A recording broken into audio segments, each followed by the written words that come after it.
জলের অপর নাম জীবন, কিন্তু কৈলাসহরে হীরা ছড়ায় সে জলই এখন জীবন নাশের কারণ হয়ে দাঁড়িয়েছে।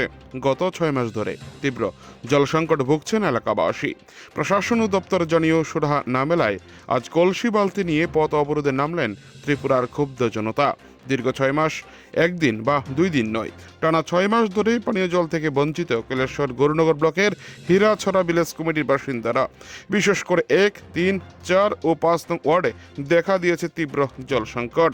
এলাকাবাসীর অভিযোগ, কুয়োগুলো শুকিয়ে গেছে, বাধ্য হয়ে নালার নোংরা জল পান করতে হচ্ছে তাদের, যার ফলে এলাকায় ছড়িয়ে পড়ছে নানা জলবাহিত রোগ। 4 নং ওয়ার্ডে একটি ওয়াটার পাম্প থাকলেও গত 6 মাস ধরে তা বিকল। স্থানীয় ভিলেজ কমিটি এবং ডিডব্লিউএস দপ্তরে বারবার জানিয়ে কোনো কাজ হয়নি। জনতার ক্ষোভের আগুনে ঘি ঢালে আজকের একটি ঘটনা। অভিযোগ, দুপুর 12টা বেজে গেলেও হীরাছড়া ভিলেজ কমিটির অফিসের গেটে ঝুলছিল তারা।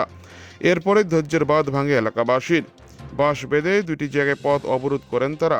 পুরুষদের পাশাপাশি মহিলারাও কলসি বালতি নিয়ে রাস্তায় বসে পড়েন এবং অবরোধের জেরে রাস্তার দুপাশে আটকে পড়ে বহু যানবাহন। খবর লেখা পর্যন্ত ঘটনাস্থলে কোনো আধিকারিক পৌঁছায়নি।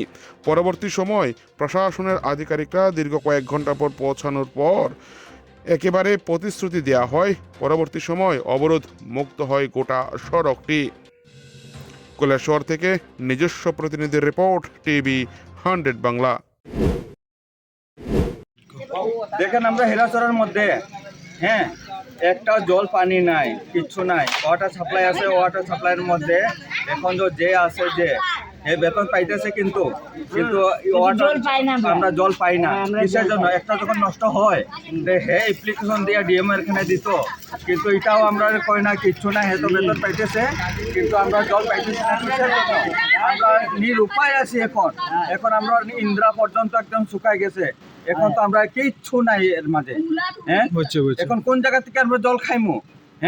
এখন সরার জল খাইমু নি না পুকুরের জল খাইমু? দাদা, খাইতেছে সরার জলটা। তোমরা এখানে এই ওয়ার্ডে 5 নম্বর ওয়ার্ডে, এই ওয়ার্ডে কত পরিবার আছে?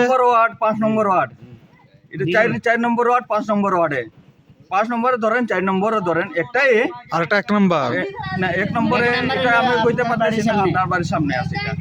আচ্ছা, এখন আমরা কি করি, কি উপায়? কিন্তু এত বেতন পাইতেছেন দাদা, কিন্তু আমরা ইয়ে করতেছেন না। এখন কি করবো দাদা? এখন আপনি কোন?